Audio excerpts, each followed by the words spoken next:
মাননীয় স্পিকার, আপনাকে ধন্যবাদ। আমি একটু ব্যক্তিগত কৈফিয়তের জায়গা থেকে কথা বলতে চাচ্ছিলাম। আমাদের মাননীয় সংসদ সদস্য ওনার বক্তব্যে বললেন অন্তর্বর্তী সরকারের সময় দুর্নীতির অভিযোগ, এবং এই সময় এই জায়গায় তো অন্তর্বর্তী সরকারের আমি ছিলাম, কিছু সময়ের জন্য উপদেষ্টার দায়িত্বে ছিলাম, আরও দু একজন ছিলেন, আমাদের মাননীয় এখন বর্তমান পররাষ্ট্রমন্ত্রীও ছিলেন, অ্যাটর্নি জেনারেল ছিলেন।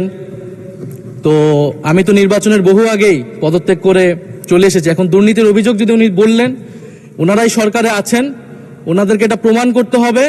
এটার প্রমাণ জাতীয় সংসদে যদি বলেছে, ওনাদেরকে এই প্রমাণ দিতে হবে নাহিদ ইসলামের নামে কি দুর্নীতির অভিযোগ উঠেছে, নাহিদ ইসলাম কোথায় দুর্নীতি করেছেন। মাননীয় স্পিকার, আমি সেই প্রমাণ ওনাদের কাছে চাচ্ছি।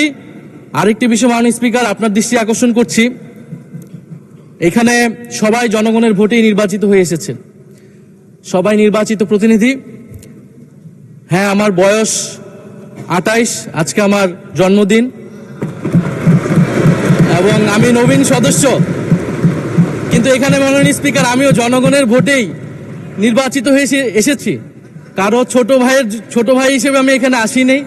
ফলে সবাই মাননীয় সংসদ সদস্য হিসেবে সবাই যে সম্মান মর্যাদা প্রত্যাশা করে, সবাই যেটা পায়, আমরাও কিন্তু সে একই জিনিস প্রত্যাশা করি। ধন্যবাদ। এটি আপনি মাননীয় স্পিকার দেখবেন।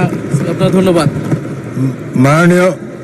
মাননীয় বিরোধী দলের চিফ হুইপ, আপনি নিশ্চয়ই লক্ষ্য করেছেন ট্রেজারি বেঞ্চের সদস্যরাও টেবিল চাপড়ে আপনাকে জন্মদিনের অভিনন্দন জানিয়েছে। আর প্রতিমন্ত্রী শামা ওয়াহিদ কারো নাম নিয়ে বলেন নাই, বলেছেন তরুণ সদস্যরা কারো নাম বলে নাই, তো কারো নাম বলে নাই।